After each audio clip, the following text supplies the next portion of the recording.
Matthew chapter number 5. Sa aklat tayo ng Matthew chapter 5.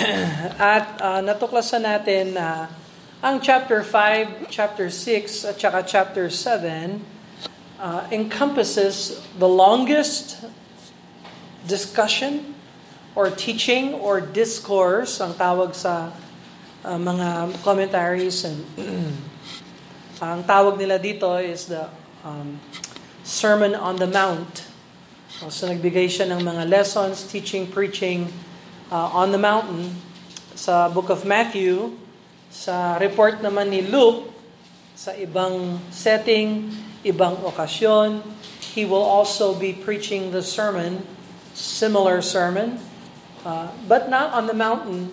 Luke would be on the plain, sermon on the plain. And therefore, we conclude na hindi lang minsan beses lang ito ginawa ng Panginoon, but He took this message and repeated these messages often, reminding the Jewish believers of the kingdom and their privileges and their responsibilities in the kingdom of heaven, or as a result of the kingdom of heaven.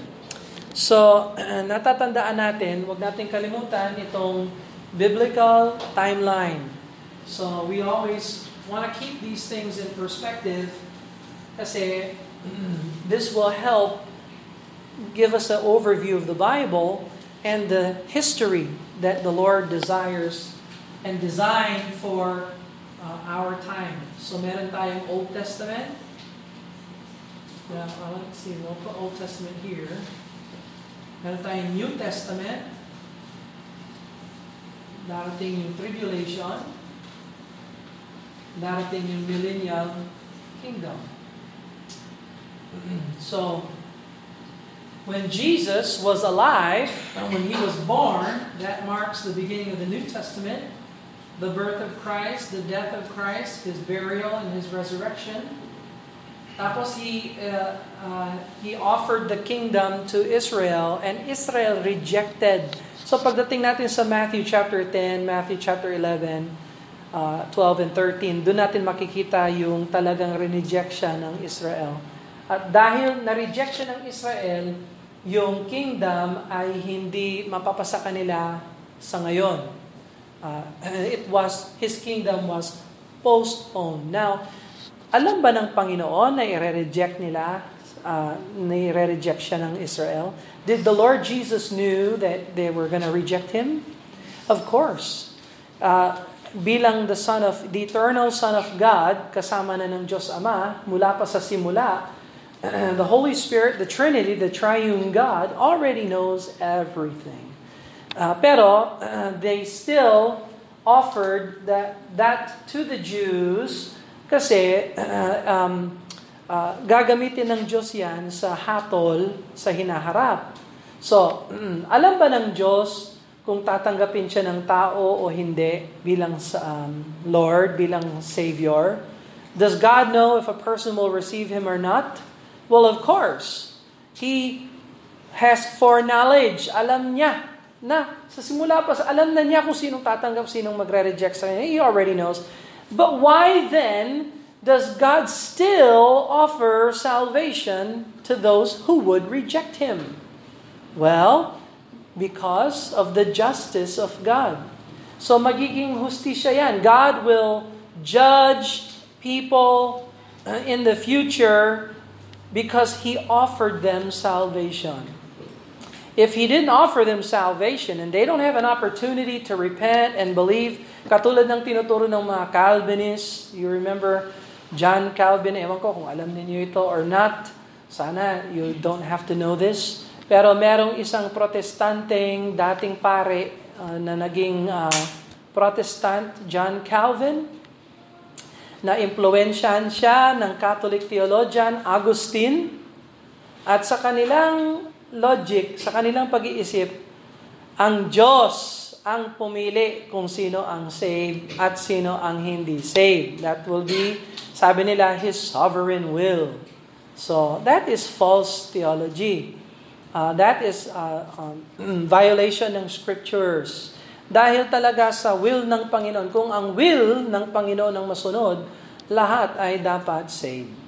Because God intended yung hell para lang yan sa kay devil at saka sa kanyang mga angels nung nagrebelde sila.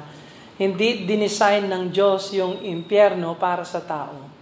However, dahil ire-reject siya ng tao, isasama na rin ng Diyos yung mga tao sa hell on the basis of their non-repentance and non-belief on the Lord. But every man has the opportunity to be saved. That's by design, by purpose, by the will of God. He is not willing that any should perish, but that all should come to repentance. So yun ang testimony ng Panginoon. So kung ang tao ayaw niya magpa-save, ayaw niya mag-repent, nasa kanya na yon, hindi yan nasa Diyos na nagbigay sa kanya ng opportunity. So we need to reconcile this. How does God know that they will reject Him and postpone the kingdom? And why do you still offer the kingdom knowing that they will reject Him? Well, that's God's prerogative. He wants to make sure that there is no excuse in Judgment Day. There will be no excuse. No one will be able to say, but you never warned me, you never told me, you never did this, you never did that. No. As far as heaven and hell, and as far as the kingdom is concerned, God did His part. Ginawa na ng Diyos lahat para ang tao ay masave. Ang kulang talaga dito, yung tao. So, turo ni John Calvin, sabi ni John Calvin, ang tao ay patay sa kasalanan. So, ang patutuo ng scriptures, ang tao ay parang patay. They are dead in trespasses and sin. Pero gaano ka dead ang dead? Kung ang tao ay walang capacity na mag-repent and believe, bakit siya inutusan na mag-repent?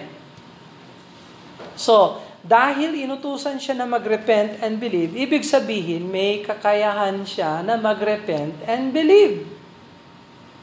At yan ang magiging basihan ng hatol ng Diyos sa kanya kung hindi siya magre-repent. So, do you have the ability and the capability? Does dead, sinful man have the capacity to repent and believe? Yes! Kaya nga inutusan eh.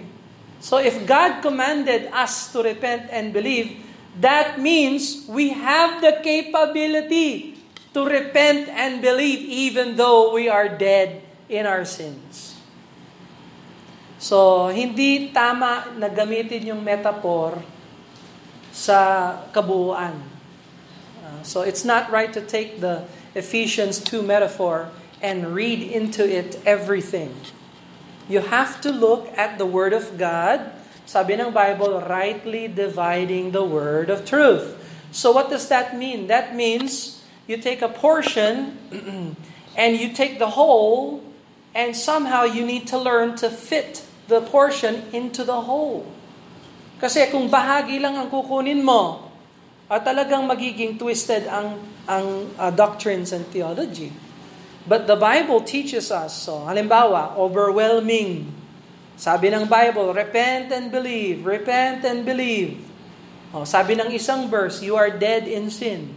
Oh, ngayon, sasabihin mo, oh, you can't repent and believe because you're dead in sin.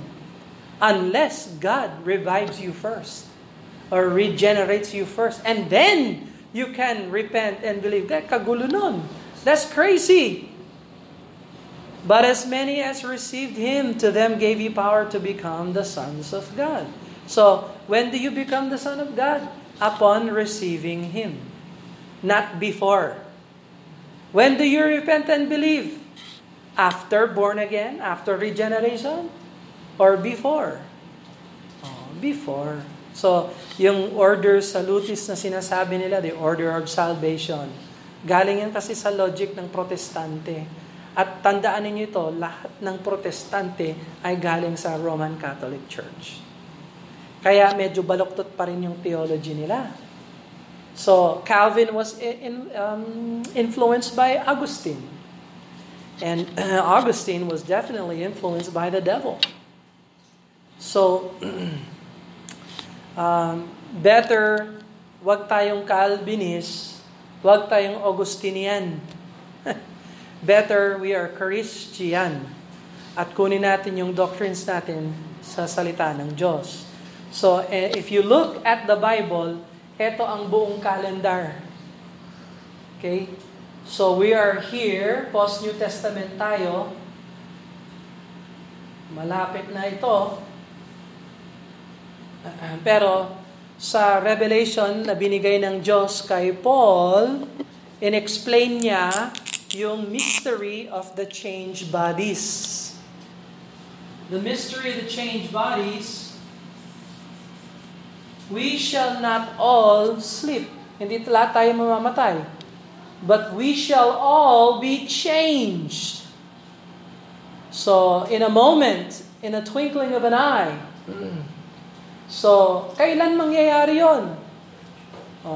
Hindi natin alam kung kailan mangyayari yon. Pero sasabihin ko sa inyo, lahat na ng mga requirements ng Bible patungkol sa katapusan ng mundo ay naganap na. Wala na tayong hinihintay pang prophecy. So this, ang tawag dito, Day of the Lord.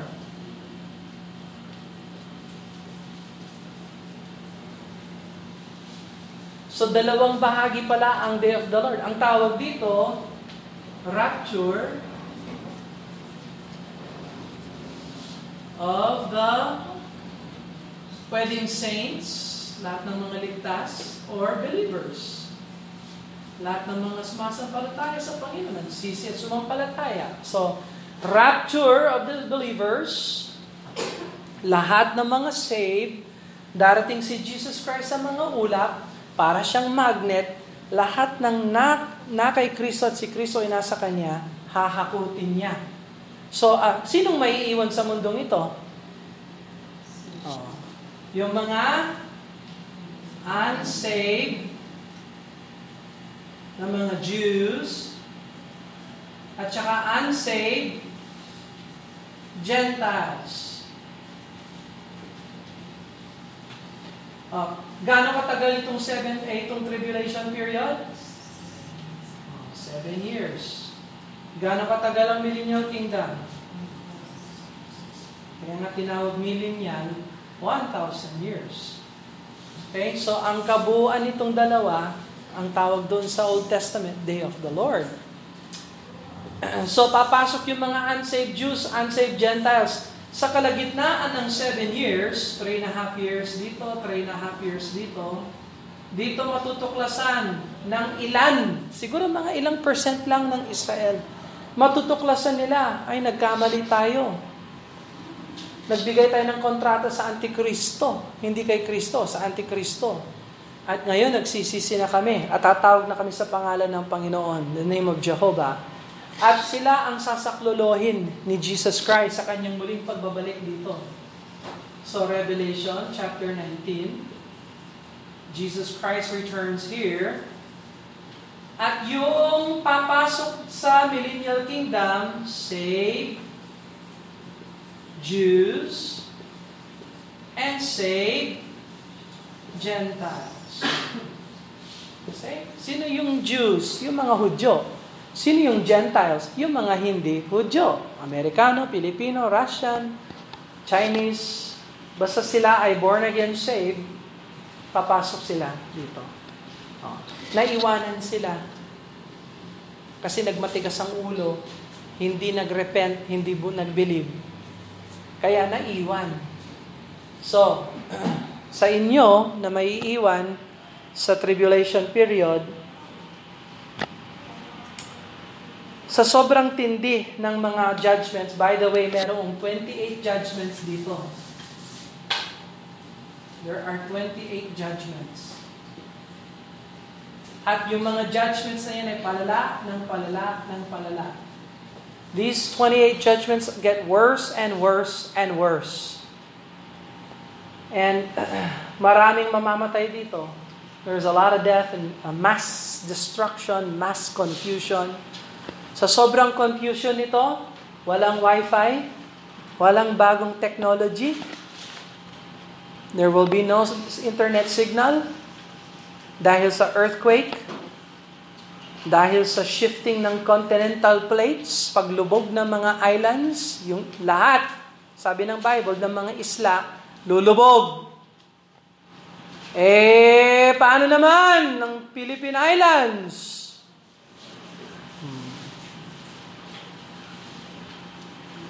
Hulaan nyo kung ano mangyayari sa Philippine Islands according to the scriptures. Sa sobrang kaguluhan ng pagpasok ng Antikristo dito, hindi malalaman ng tao kung ano ang taon, buwan, oras for the next 3.5 years. Sa kaguluhan. And so on and so forth. Anyway, so nakakilabot ito. Brother Bill, nakakatakot naman ito. Talagang nakakatakot yan. Kaya nga, winorningan tayo ng Panginoon patungkol dito. You can read Matthew 25, Matthew 24, Matthew 25. Lahat yan patungkol dito. At we will learn about that. So Jesus Christ has to die on the cross. He has to resurrect from the dead, and Jerusalem has to be burnt before the kingdom comes. And Jesus is preparing His disciples for this and for that and for this. And for the Antichrist. So how does He prepare His disciples for all that? Well, He begins to open His mouth and say, "Blessed are the poor, for in spirit, for theirs is the kingdom of heaven." So you are poor in spirit here, don't worry. Yours is the kingdom of heaven. You will enter into the kingdom. Blessed are they that mourn, they shall be comforted. Why are they mourning? Well, they're mourning because they understand they are in the middle of judgment. And they're longing for relief. Oh, don't worry. Relief is coming. Blessed are the meek, for they shall inherit the earth. Okay, so the earth will be transformed. Oh? Saan yung millennial kingdom? Saan niya itataguyod yung millennial kingdom niya? Where on earth will Jesus establish the millennial kingdom? Sa Jerusalem. So, kaya, kayong mga disciples ko, huwag kayong mag-alala. Mamanahin din ninyo yung earth. Now tayo, bilang post-New Testament believers, dito tayo, mamanahin ba natin yung earth? Hindi. Hindi para sa atin yun. Para sa mga saved Jews and Gentiles yan. You see? Anong mamanahin natin? Yung heaven. In my Father's house are many mansions. So dun tayo sa heaven. Now, katulad sa Old Testament na yung mga Levites, wala silang lupang minana kay Jacob. Did you know that? Nabasa natin yung Leviticus. Nasa Numbers tayo. Pagdating natin sa Numbers, siguro mga chapter 25, 26, 27, doon natin makikita yung allotment ng lupa. Oh, Reuben, sa'yo ito. Zebulun, sa inyo ito. Issachar, sa inyo ito. Gad, sa inyo ito. Manasa, sa inyo ito. Ephraim, sa inyo ito. Judah, sa inyo ito. Benjamin, sa inyo ito. Levi, wala. Walang lupa ang Levites? Wala. Makikitira kayo sa mga tribo. Wala kayong lupang mamanahin dahil kayo ay pare. Oh. So ngayon, sino ang hari at pare sa future? Sino? Jesus. Siyempre si Jesus. At saka sinong magiging hari at pare na kasama niya? Saints, believers. Kaya wala tayong mamanahing lupa. Tayo ay hari at pare. Mamanahin natin langit. At kung paano magro-rule si Jesus Christ, kasama niya tayo, magro-rule tayo na kasama niya. Okay? Hahatulin natin. Yung mga saved Jews, hahatulin nila yung Israel. Yung mga Jews dito, sino yun? Mga apostol, hahatulin nila yung Israel. Tayo, anong hahatulan natin? Mga anghel. We will be judging angels. Ganun ba? Oh yes. So yung paglilingkod mo sa Diyos ngayon, yan ang magiging reflection kung ano ang position mo sa millennial kingdom.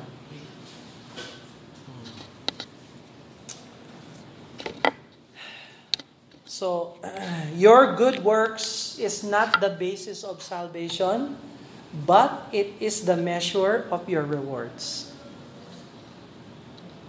So, ingatan ninyo, nabutihin ninyo ang paglilingkod nyo sa Panginoon sa kanyang local church.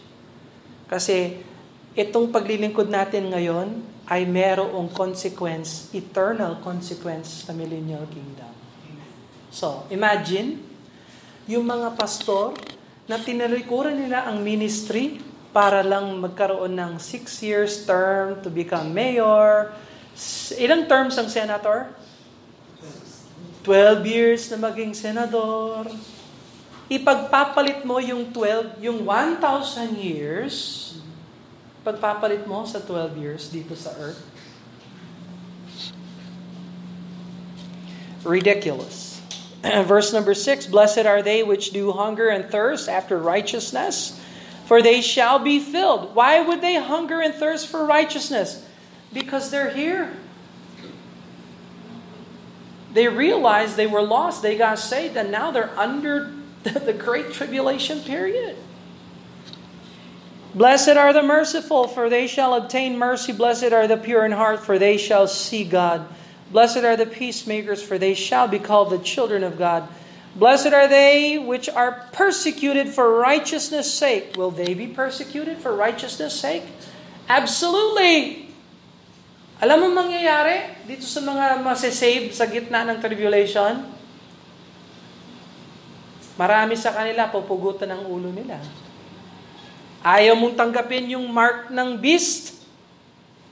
Ha? Hindi ka makakabayad, hindi ka makakabili kung wala kang vaccine card. Hindi, tatak. And Brother Bill, hindi naman ganyan ang lipunan. Hindi naman ganyan ang lipunan. Oy, nagkaroon na tayo ng test run. We already had a dry run, a test run. What is that? Show me your card. Show me your card. And I'll let you... Walang kwenta talaga. Bit mo yung card, bit mo rin yung COVID virus. Pero may card ka. Dumbest thing on earth. You got the card, but you're carrying the virus. Genius. So, don't say na malayo sa lipunan natin yung ganyan. No. Let me remind you, in Sweden, they already have a microchip na linalagay sa kamay. Nandun na yung finances mo, yung health mo, lahat nandyan. May mga tindahan ngayon sa Germany na hindi ka pwedeng pumasok kung hindi mo muna i-scan yung phone mo. Tapos pagpasok mo sa palengke, hindi ka na mamimili ng ganun na ilalagay mo sa karton mo. I-click mo lang sa phone kung ano yung gusto mo. Gusto ko nito, gusto ko niyon, gusto ko nun. Tapos pagdulo, magbabayad ka, nakabayad na siya sa phone, nakabalot na lahat ng pinili mo. Ready to go. Ayaw ko yung sistemang ganon. Well, di wag ka mag-shop. Di ka naman pinipilitan mag-shop.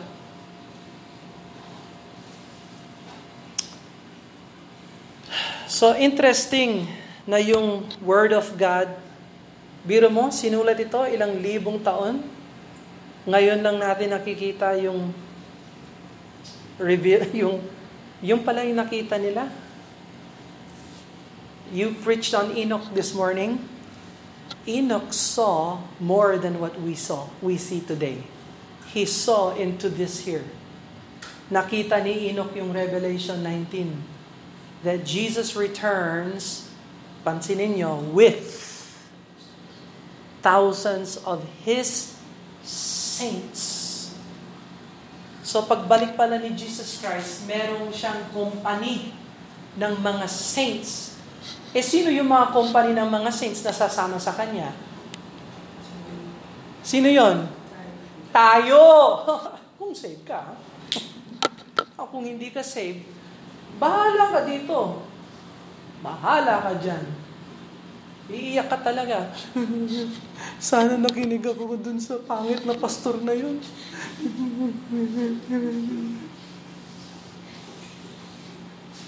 Magpatatak na lang ako kasi napakahirap ng buhay.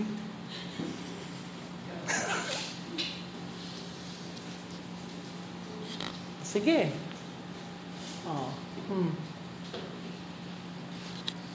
So, with 10,000 of His saints, nakasakay na ba kayo sa kabayo? Na-try mo na? Puting kabayo, bibigay sa atin ng Panginoon. We will be riding on horseback. Naka-experience na ba kayo ng ganon?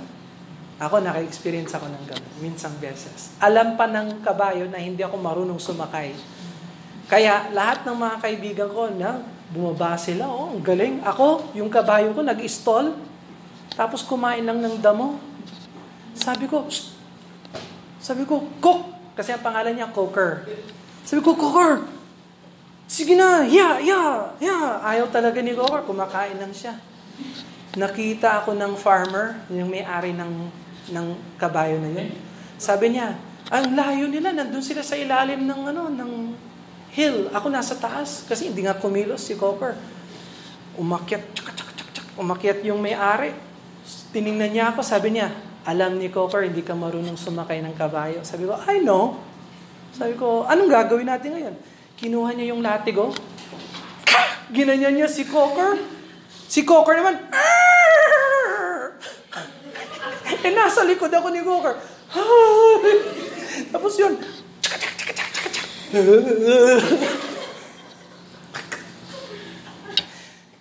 siguro sa millennial dito, si Coker ang sasakyan ko siguro. Magkikita uli kami. I will be not surprised if Coker will be the millennial horse that I'm riding. Pag si Coker ang sasakyan ko, magkaintindihan tayo, ha? Huwag mo akong lolokohin.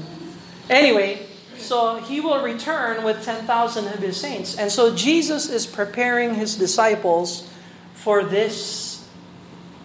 That's the context of Matthew chapter 5. So look at verse number 12. Rejoice, be exceeding glad, for great is your reward in heaven, for so persecuted they the prophets that were before you. Now, He begins to explain kung bakit sila iniwan.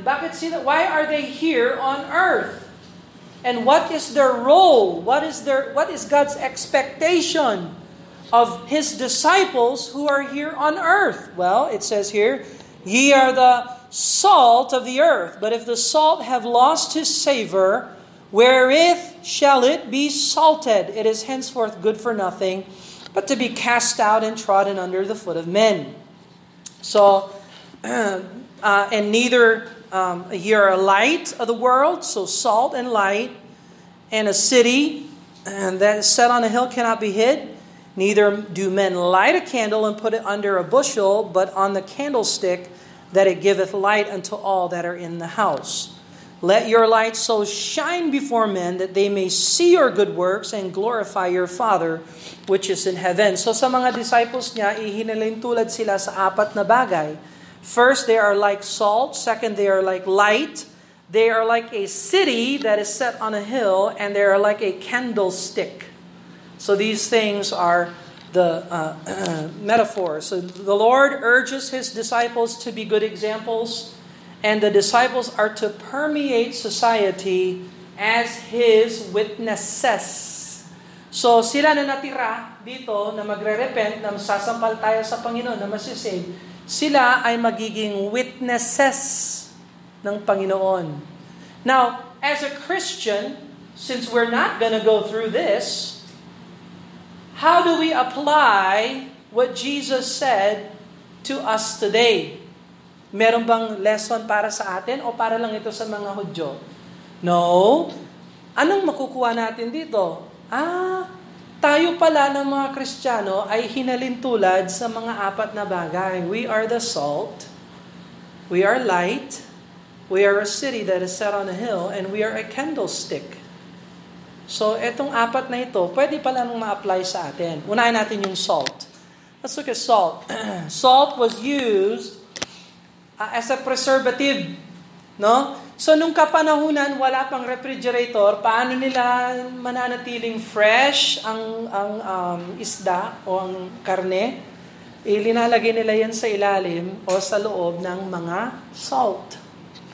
It purifies and it preserves from corruption and decay. So it prevents decay. So, ang problema ng salt, the problem of salt is to lose his savor. Ang ibig sabihin ng savor, yung flavor ng salt, yung pagiging maalat ng salt. So, how does salt lose its flavor? How does salt lose its savor? So, yung kapanahonan ni Kristo, yung salt nila, nabibili nila ng buo. Hindi katulad ngayon, malilit na salt, may rock salt, Himalayan salt, etc. Ang daming klaseng salt. May iodine, may walang iodine, etc. Pero nung kapanahonan ni Kristo, you can buy a salt block. At kapag iniwan mo yung salt block sa labas at naulanan, unti-unting nawawala ang qualities ng pagiging maalat sa salt na yon.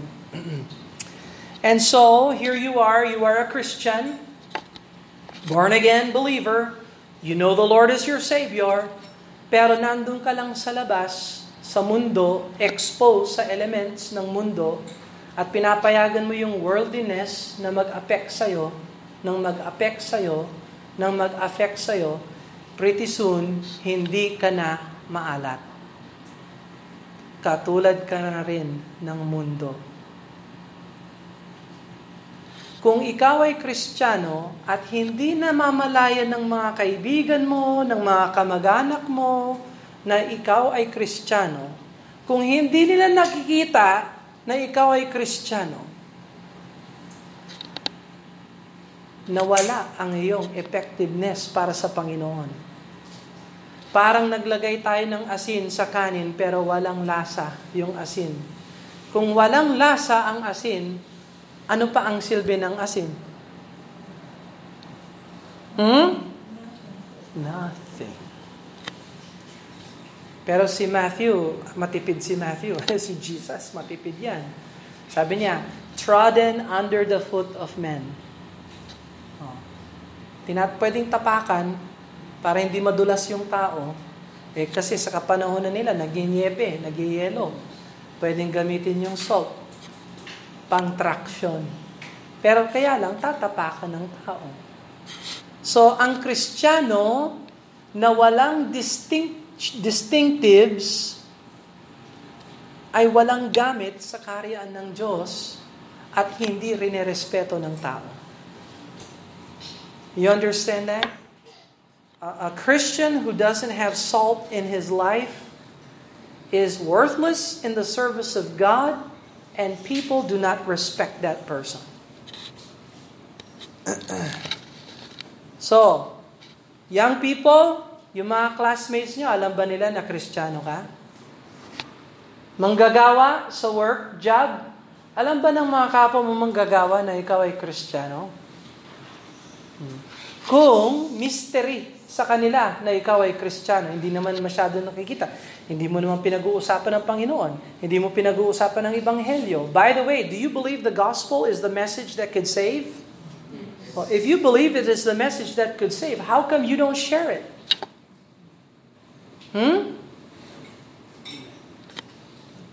I'm saying, ang Kristiyano na hindi devoted sa Panginoon or worldly, yung elemento ng world, bumabagsak sa'yo kasi pinapayagan mo, nawawala ang pagiging effective mo sa Panginoon. And men will not respect you. Hindi ka rerespetuhin ng tao. Kasi, anong pagkakaiba mo sa kanila? Parehas kayo nagmumura. Parehas yung music ninyo. Parehas ang damit ninyo. Parehas ang filosofiya ninyo. Parehas ang ugali ninyo. Anong pagkakaiba sa'yo? Wala. Ako, mahal ko si Kristo. Are you sure? What did Jesus say? If you love me, keep my commandments. Do you keep His commandments? See, pwede mong sabihin, I love Jesus, pero ang proof ay nasa obedience. Hindi yan nakukuha sa t-shirt na nagsasabing, I love Jesus. So, are you salt? Alam mo, ang alat sa lahat ng mga flavor, at ako, mahilig ako sa mga flavor. Ang salt ang nagbibigay buhay sa flavor. Kakaiba ang salt. Iba ang salt sa sugar. Iba ang salt sa cayenne pepper. Iba ang salt. Malalasahan mo ang salt. Merong mga seasonings na walang salt. May mga seasonings na walang... Kasi may mga tao na high blood, katulad ko, hindi dapat talaga kumain ng salt. Kaya bumibili kami ng mga seasoning na walang salt. Na-try mo na ba yung mga seasoning na walang salt? Wala rin joy. Zero salt, zero joy. Pero seasoning it's loaded with seasoning and flavor. It's just it doesn't have salt. And it doesn't have joy. Kaya kahit anong gawin mo, lagyan mo ito. Lagyan mo ng lagyan, buhos mo yung seasoning. Pag kinain mo, wala. Kasi walang salt. So sa lipunan natin, kaya pala yung Antikristo, hindi pa niya magagawa yung gusto niyang gawin kasi nandito pa ang salt ng mundo. Yung mga churches ng Panginoon. Ngayon, do you believe that the churches of Christ is becoming worldly or more godly? Ano sa palagay nyo? Kaya naapektuhan ba yung lipunan natin? Naapektuhan ba yung lipunan natin? Do we see effect? Are we influencing the world? Or is the world influencing us? Ano sa palagay niyo? The world influencing us. So, titingnan mo lang yung kabataan ng church, nagte-text habang nagpipreach. Yung iba, hindi nagsaserve. Walang service para sa Panginoon. Zero. At hindi mo rin pwedeng i-request na magturo dahil hindi alam kung anong tuturuan at hindi rin good example.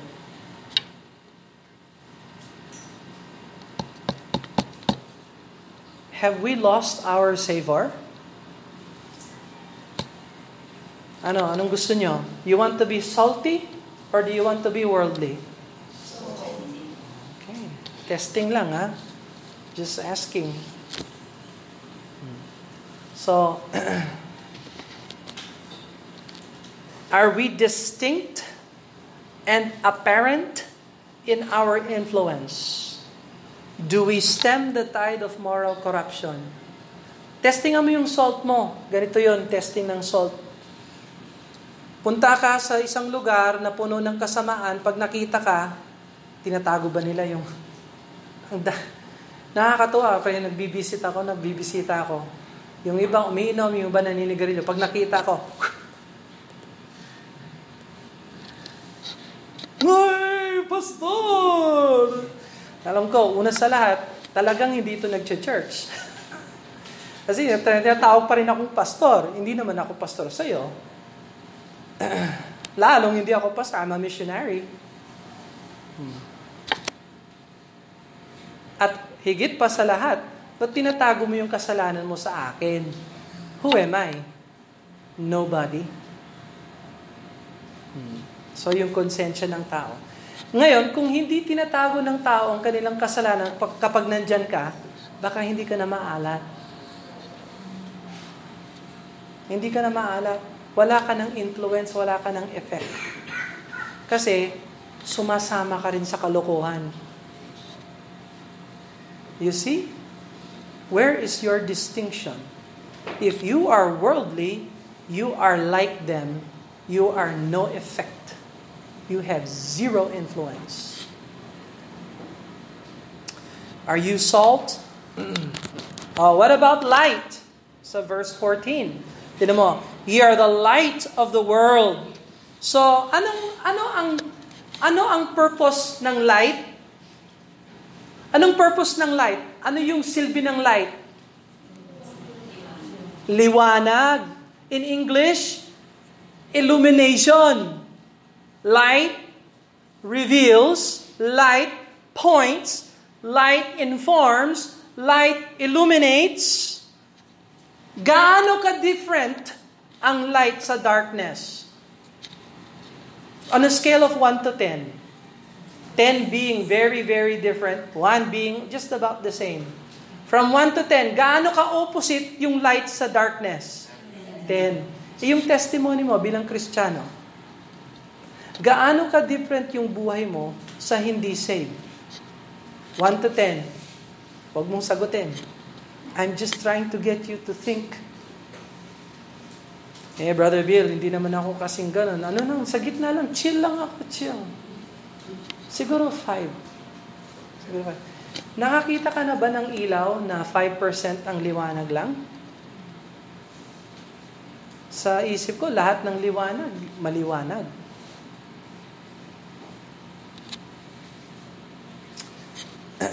Nakakita ka na ba ng, alam niyo kung saan yung BGC? The city that is set on a hill? It's like BGC, Bonifacio Global City. Pwede mo bang bisitahin yon tapos magtanong, saan yung BGC? Pag nakapasok ka na doon, C5, pasok doon sa BGC. Magtatanong ka pa ba? Saan ang BGC? Lalo na, ang laki ng karatula. BGC. Nasa BGC ba ako? Hindi ka na magtatanong. It is a city that is set on a hill. You know you're there. Dito nga, may karatula nga, tuktukan. May magtatanong ba, nasaan ang tuktukan? Nasa tuktukan ba ako? Mangmang. if you're mentally slow. But when people look at your life, do they say, ito, Kristiyano ito. O baka nagtataka. A candlestick gives its light to all that are in the house. Interesting sa Revelation, ihinalin tulad ng Panginoong Jesucristo yung mga churches sa candlestick. So, anong purpose ng church? Na maging liwanag sa lipunan natin. Kung yung church natin ay walang pagkakaiba sa mundo, o hindi na tayo effective. So, ano yung mga ginagawa ng mundo natin? Party, activities, team building. Gusto niyo mag-team building tayo? Hindi naman masama mag-team building. Sometimes gusto ko nga mag-retreat tayo sa Ayan, sige, sa Lipa or somewhere outside NCR para may fresh air tayo. Ipasok natin yung rock music. Magsuot na lang ako ng skinny jeans. Magmukha akong hotdog. Magmumukha akong sausage na nakabalot sa Tanggalin natin yung pulpito. Kasi ito, simbolo ng authority. Upo na lang ako sa bar stool sa gitna. Maglagay ng microphone na ganito para marinig ninyo lahat. Magta-turtleneck na lang ako para in na in talaga. Kung ano yung suot ni K-pop, yun ang isuot ko. Kung gano'n ang church natin, anong pagkakaiba ng church sa mundo? Lahat halos ng malalaking churches ngayon, dinedesign nila na parang theater ang church. Nakaprogram ang church. ang mga churches na yan. Pagkatapos ng kanta, ganito. Pagkatapos ng ganito, ganon. And so on and so forth. Pelikula, screen. Hindi ako anti-technology. Kung gusto ko nga talaga, magkaroon ng mas magandang illustration kesa sa ito. Ito, pagkatapos ng church palagi, tinitingnan ko, sabi, ano bang pinag-usapan natin? What is this? Pero kung may screen ako na maganda, di magiging malinaw. Talagang mauunawaan mo.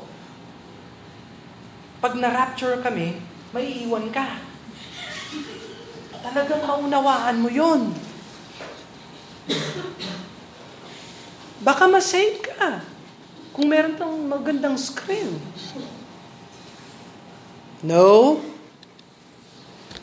Kung hindi pa mo pakikinggan ang salita ng Diyos, kahit na maganda pa ang technology, kahit na Bluetooth, green tooth, red tooth, no tooth, any tooth, sa sobrang galing ng screen ngayon, makikita mo pati yung mga pulikat ng mga aktor. Kailangan na talaga ng makeup crew na magaling. Kasi makikita mo yung guhit nila. Kung hindi mo pakikinggan ang salita ng Diyos, kahit na advance ang technology, impyerno pa rin ang pasok ng taong hindi ligtas. So, ang purpose ng light ay magbigay ng liwanag. Tanong, yung buhay mo ba bilang Kristiyano ay nagbibigay liwanag sa mga tao? Are you giving out the light of the glorious gospel of Jesus Christ to people around you? O baka nakikisama ka sa kalokohan nila, kaya pagdating ng time, hindi naman ikaw ang tinatanong, hindi ka naman ninalapitan. Pag nilapitan ka, hindi ka naman magbibigay ng Bible. Ang ibibigay mo, alam mo kasi kailangan you follow your heart. If you believe in your heart, you can be anything you want to be. Just follow your heart. Halika, yakapin kita. Hindi lang nila na-understand ka. Oh. Yan ang payo mo. Oh. No, ang kailangan ng tao, yung liwanag ng salita ng Diyos. Alam mo, Brad, kaibigan, ang sabi ng Bible, Romans chapter 3:23, all have sinned, come short of the glory of God. Yung problema mo kasi, makasalanan tayo. Makasalanan ka, makasalanan ako. Oh, the wages of sin is death. Di merong kabayaran ng kasalanan, impyerno. Naniniwala ka ba sa impyerno? Bigyan kita ng liwanag. 4 na beses binanggit yung ikalawang kamatayan sa Revelation. Bigyan kita ng liwanag. You see, your life is a light to point people to Jesus Christ. The greatest problem ng mundo, hindi yung tribulation. Ang greatest problem ng mundo, rene-reject nila si Jesus Christ. At ikaw, na tumanggap sa Panginoon, dapat turuan mo sila kung paano mag-repent and believe on Jesus Christ.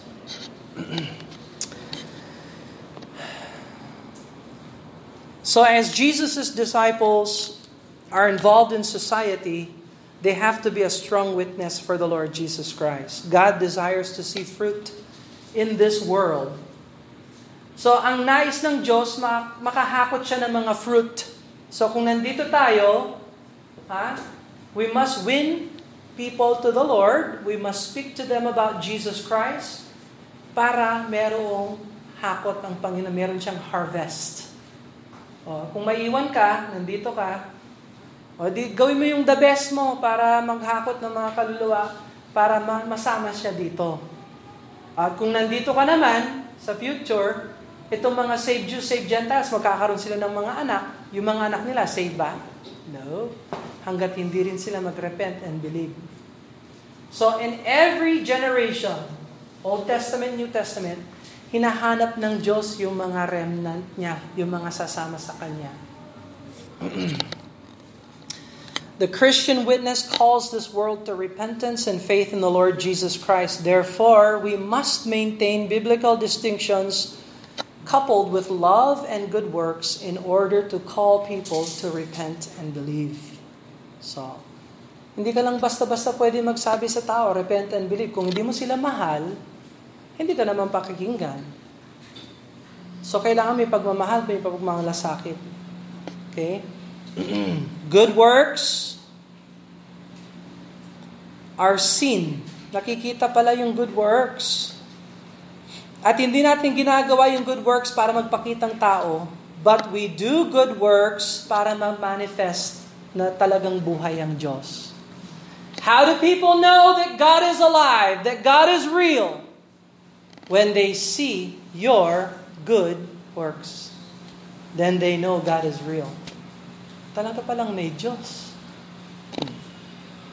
And you know God is glorified when they see your good works. Christian witness produces other Christians.